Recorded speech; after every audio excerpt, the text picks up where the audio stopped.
talent comes from the States. So it's going to be partial. I think we can get there. It's a lot of coaching. It's a lot of kids realizing that they like soccer, that they can have a career in it, that you can make money in it. I think as the MLS continues to grow and the following gets bigger, I think that's going to help a lot. My older brother lives in Columbus, and he just bought season tickets to the Columbus Crew. Okay. And there's about 10,000 fans, but they are all in on the Columbus Crew. Soccer fans are truly fans, maybe similar to like an IU basketball fan. You know, they can name the whole roster, and they can name all the prospects and everything like that. So I think as that grows, we do have a chance. I like the way the program is going nowadays as we're looking at the younger guys. You know, we've cut ties with the Landon Donovans and the, older generation, even Jose Altuve's baseball player, but Josie Altidore, yes, I remember who is our forward. These sort of guys who we kind of represented the old guard. We're letting those guys go and letting this younger 19, 20, 21-year-old group of guys on that Columbus Crew. Zach Steffen is the goalkeeper. He's, I think, 22, 23, incredible goalkeeper, plays for the Columbus Crew. I absolutely think he's going to make it to the European League very, very soon. And he's Team USA's goalkeeper. So as someone who played goalie, I look at the goalies, and Zach Steffen is everything you want. 6'4", 6'5", extremely athletic, pretty smart with reads and everything. So I think getting a few corner pieces that, the middle schoolers and the elementary kids can start wearing, Zach Steffen jerseys or Christian Pulisic jerseys around. I think that's the way that the Team USA soccer can grow. But it's hard when you're competing against, the history that Brazil has and the history that England has and Portugal and Spain. It's part of their culture to level that it's not quite there yet in the States. And if you think about it, like, I could be wrong, but in the United States, we have really 4 major sports if you include hockey, and you kind of, soccer's not as popular, but I guess there's 5. So if you think about the distribution of the best athletes in the United States get distributed between all those pro sports, you're going to lose some of the cream of the crop, because I could see Steve Nash of the Phoenix Suns.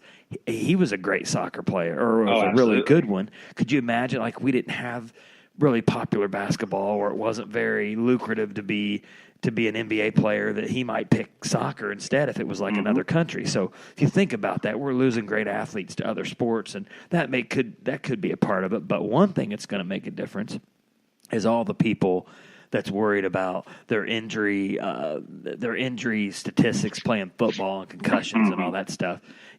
Parents are pushing kids out of football into other things, and I think that's going to help soccer too in the United States. But, I don't know. Yep. That's just what absolutely. I think. And we're seeing it now with this, 19, 20, and 21-year-old guys that are on Team USA that were like, I just grew up playing soccer. All my friends played soccer. We'd go play pickup every day after school, and I was a little bit better than them. So I started doing travel soccer, and now I'm on Team USA as a 17-year-old. And I know we have a lot of teams that are like different age groups that are traveling and playing in U18 World Cups and all that stuff. So I know we got teams for it, and there's people supporting it and sponsoring it and getting kids where they need to play the best competition. So I know that's happening. You just don't see a lot of it. But I also was going to ask you too. Well, I kind of got on the soccer kick, but one thing I noticed too about soccer before I go into something else, that a lot of the some of the best pros out of Europe will kind of go to die in the MLS, or they used to. I don't know if they still do that now, but you see really good soccer players in Europe and South America and Asia and Russia.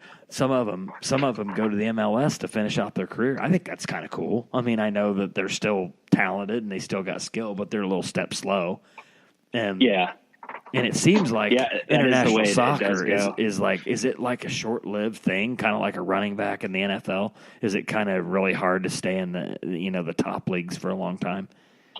It is, It's similar to, if you're the Messi or Ronaldos, or if you're LeBron and Kevin Durant, you're not too worried about falling out of the NBA. Okay. But if you're a Christian Pulisic type, that might be similar to like, to pull a Indiana reference, like one of the less successful Zeller brothers. Okay, gotcha. It's like, hey, you're really good. You're one of the best 500 people in the world playing the sport. But to play in Europe, and especially the top level, you have to be, one of the best 100. Yeah. So the MLS is probably equal to, a second level or third level in Europe. Okay, I was wondering how it would compare. Yeah, so we would be I would put us as the G League or the D League of Europe's professional league. And as soccer grows and more people, let's say Christian Pulisic decided, hey, I don't want to play in Germany. I want to stay home. And he plays for the Columbus Crew. It takes one or two of those guys to start making those decisions. And then for the money to come in and the sponsorship and the marketing behind it, where that becomes more the norm. And then we can grow our own group of people. And then you start seeing, Europeans who can't quite make it on the pro level over there decide, hey, I'm coming over playing stateside. Right now, if you look up a lot of the a lot of the rosters on MLS teams, you get a lot of Americans, a few Canadians, and then a lot of people from South and Central America. Okay. So once we start getting the influx of not just the Ibrahimovic on the Galaxy, who's coming over as a 37-year-old on his retirement tour, but actually getting real players who can come, I think that's only going to help the league grow in popularity as well. That's cool.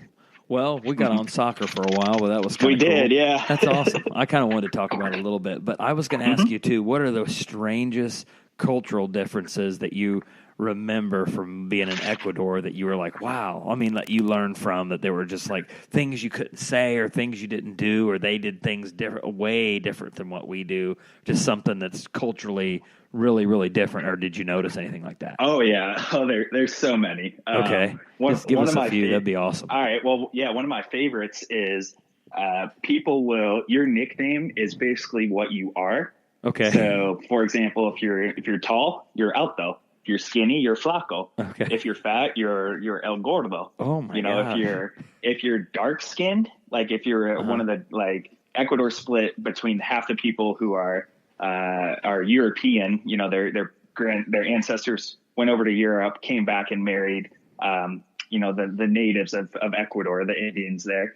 And then on the other end, you have the people who are just purely natives. And so you have different skin tones. Well, if you're darker, you're just called mono. You're called a monkey. Okay. Which, if you said that in America, that'd be extremely racist to call, someone black or dark skinned. Hey, what's up, monkey? But on the soccer field, it's just your name. Hey, you're the darkest out here. Oh, just like on the flip side, if you're the whitest, you're called suco, which is this fish. It's a white fish with blue eyes. So down there, it's not racist. It's not sexist. It's not fat shaming. It's just, hey, you are this, and I'm going to call you this. And everyone did it. Everyone understood. And, people would call their wives fat, like, oh, this is is mi gorda. This is my fatty, and it was just part of the culture. It's just what you do. That's what's interesting about culture is, like, you could be like in a job or an institution or a certain city or certain rural area in the United States. There's always an underlying cultural rules and mores that no one ever explicitly writes out. So you learn those the hard way. That's what's so funny about culture.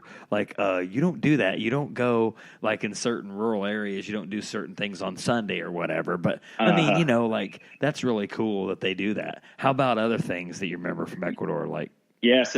Yeah, that one was, that's one of my favorites. The other, some of the other ones were just the traditions that they had that, we have odd traditions or wives' tales or what's the word? Like things that superstitions probably is a better word that we don't really think about. But in the States, don't break a mirror. It's bad luck. Don't open an umbrella inside. Don't walk under a ladder. There they had ones like if you think a bone is broken, get rubbing alcohol, pour rubbing alcohol over where you think you broke it. And if it bubbles, then the bone is broken. If the alcohol doesn't bubble, it's not broken. What? Completely untrue. There's no scientific fact behind that whatsoever. But there's one time where I was playing soccer and I thought I, hurt my ankle. And sure enough, one of the moms started pouring a beer and alcohol over my on my ankle to see if it would bubble. My Lord. And it's just something I was like, just like, what is going on? You got to be But kidding there's me. so many of those. Like, you never take your shoes off inside. You wear your shoes all day long until you go to bed, then you take them off. Really? Because if you take your shoes off, you're going to get sick, even if you're in your own house. So just little things like That's that. wild, because in Asia, like in Japan, you won't take your shoes off before you even walk in the door. Exactly. It's flipped. Yep. That's wild. That's interesting. So just, a lot of little cultural things like that, take a while to learn, and you're going to mess up, and especially being different from a different culture. The best approach is just laugh at it, laugh at yourself, and be able to just be like, okay, well, that's different. The phrase they taught us, it's not wrong, it's just different. Oh, okay. And so you take that approach. Hey, they may not be, the science, like on the alcohol thing, may not be true, but it's just a different thing. Just like, hey, if you walk under a ladder, you're not going to have bad luck. If you see a black cat, you'll probably be okay. There's no science behind that. Wow. So it's that same idea. Just, all right, it's a different approach, different thought or superstition built into the culture. Now, you were talking about, like, you bring stuff up, and I just want to go different directions. But this about religion, like you said, that they were mostly Ecuador, primarily Catholic, or no, or other religions. Yep. Okay. Yeah, extremely Roman Catholic. So what did they do though? That, like, you guys were missionaries there. So what was the difference? What were the things that they did that were kind of like off what you knew religion was or Christianity was? What kind of things did they do? Well, they, especially in the mountains, they would tie a lot of the old Inca traditions into the Catholicism that they practiced. Oh, no. So I'm thinking the worst. Yeah, well, so it wasn't quite human sacrificing levels, but it was things like, let's say you were going, to pray to a saint, and your kid had a big test that week, so you wanted to go pray to the saint of education. Okay. Outside, they would sell candles, and you would buy a candle, and then the parents would take the candle and rub it against the entire body, off down the arms, down the legs, around the head of the child. And then when they'd go into the cathedral, they lit it, and that represented pulling all the evil spirits out of the kid. Wow. And then they would light it in front of the saint that they wanted to pray to that day. And as far as my understanding, that's not something we practice, or Catholics practice stateside.